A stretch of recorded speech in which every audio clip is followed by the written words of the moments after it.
So yan, tumba na naman tong ilaw dito. Katulad ng kabilang perimeter light na yan. Kaya lang ay titrace ko to kung saan pwedeng kumuha ulit ng kuryente o ng power supply. So bali dalawang ilaw bawat puno ng dates. Kaya isa-isahin ko yan. So yan mga idol, talagang nasira na rin yung kanyang pull box. So delikado ito. Makikita nyo na nakabalik na ako ng Jeddah, Saudi Arabia. At balik tayo sa aking trabaho bilang isang maintenance electrician. So ang mapapanood nyo ngayon ay about sa aking trabaho. Balik tayo sa dati kong ginagawa dahil tapos na yung aking bakasyon. Pero sulit naman yung aking naging bakasyon na mahigit 40 days na aking bakasyon sa Pilipinas. Kaya ngayon back to work tayo, panibagong grind at madali lang naman ang panahon. So after 1 year rides ulit tayo mga idol.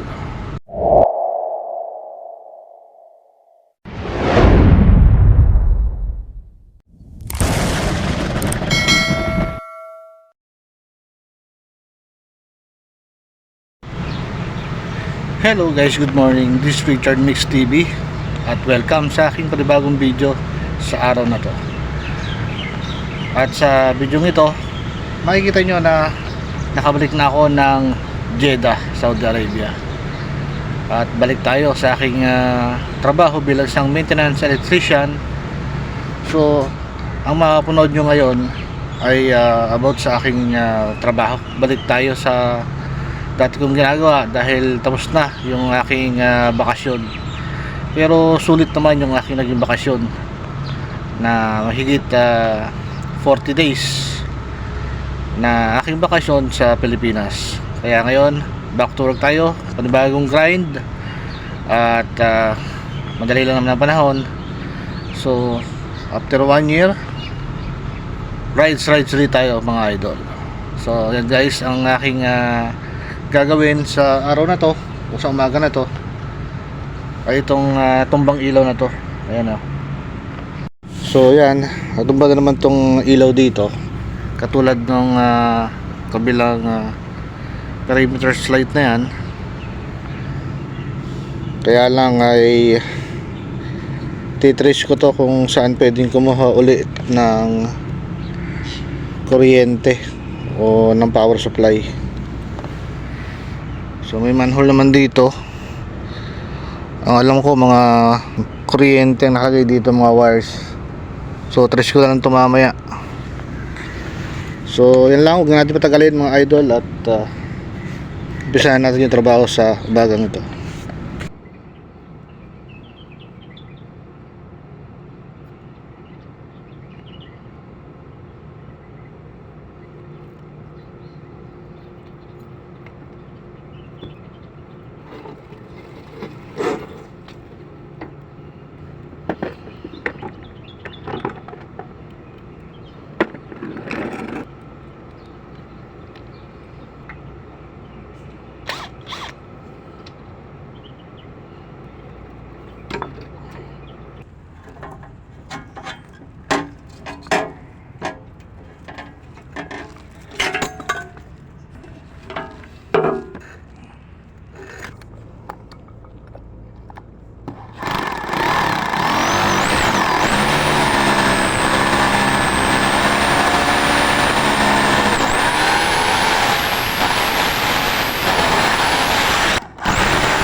Update tayo guys, nitayo ko na tong isang ilaw dito. Pero hindi ko pa nailagay yung kanyang ilaw dahil papalitan ko pa ng mga bulb. So bali ito yung kanyang ilaw. Papalitan ko siya ng mga yan, mga bulb na yan, mga LED. Tapos saka ko siya babalik doon. Tapos hahanap naman ako ng panibagong source ng supply dahil naputol nila ng mga gardener yung supply na ikinabit ko doon. So ayan, so ngayon ito na muna yung ibabalik ko. Ito yung hindi ko na ikabit bago ako magbakasyon. Yan, para dito. Balik muna tayo sa pagiging maintenance electrician dito sa bahay ng amo namin. Alright.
So ayan guys, tapos natin yung isang ilaw. Tapos nakita ko dito yung sa ilaw dito sa garden, dito sa may puno ng dates. Kailangan rin ayusin to. Ito makikita nyo ito guys. So ayan mga idol, talagang nasira na rin yung kanyang pull box. So delikado ito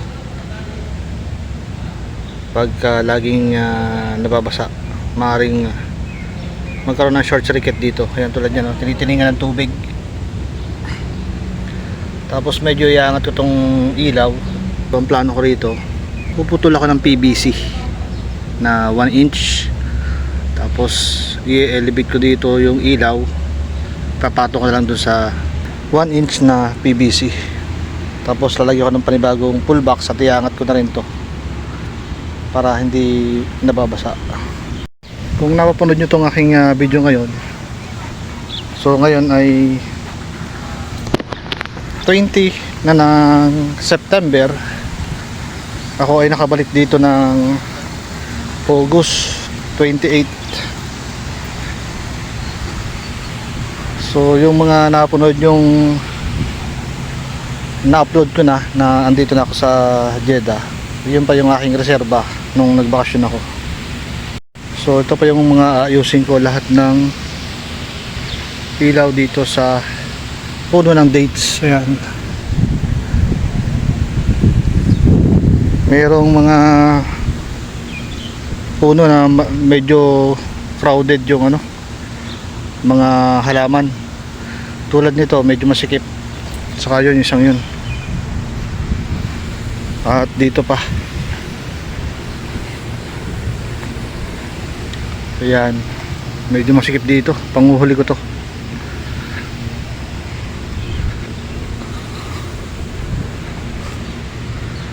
So hanapin natin yung box dito. Yun, sira na rin. Ayan, sira na rin yung box dito. So kailangan na rin ayusin to.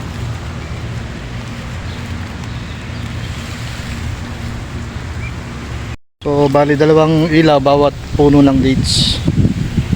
Kaya isa-isahin ko yan. So ngayon pahinga na muna tayo dahil medyo mainit na. Mag-11 na ng tanghali, 10:40. So update ko na lang kayo mamaya guys. Balik muna tayo sa ating hideout.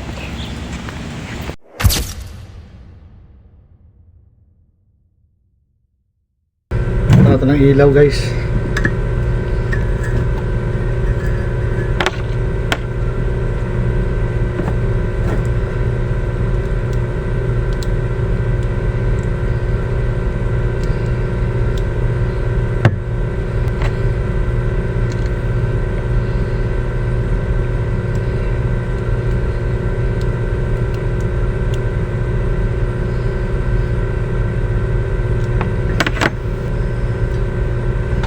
Ito yung para sa tinaya kong ilaw doon sa perimeter sa may gate number 3.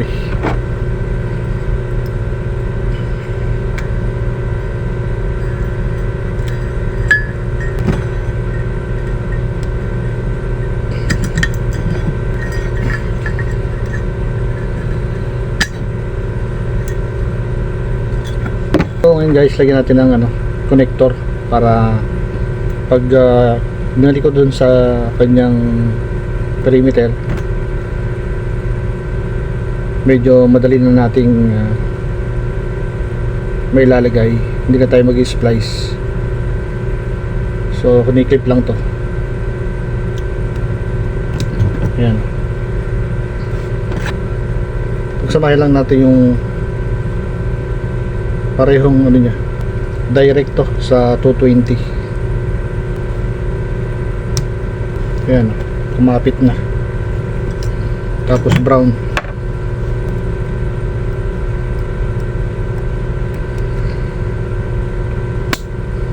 Ayan. Tapos putol tayo ng wire para pan-testing natin dito. Subukan natin itong may kasamang pang crimp. Yun. Okay lang naman magkapares ang kulay dahil pang testing lang natin to. Pantay lang natin.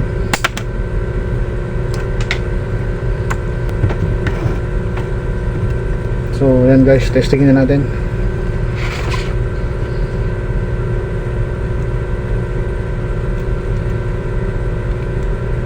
Alright. So saan natin balik to? Siguro bukas kasi medyo mainit na ngayon sa labas. Pahinga na tayo ngayon. So yan nga guys, balik tayo dito sa ating pagiging maintenance electrician. At halos lahat ng mapanood nyo sa aking video ay about sa aking trabaho. So yun lang guys. This is Richard Mix TV. Thank you for watching. Peace out.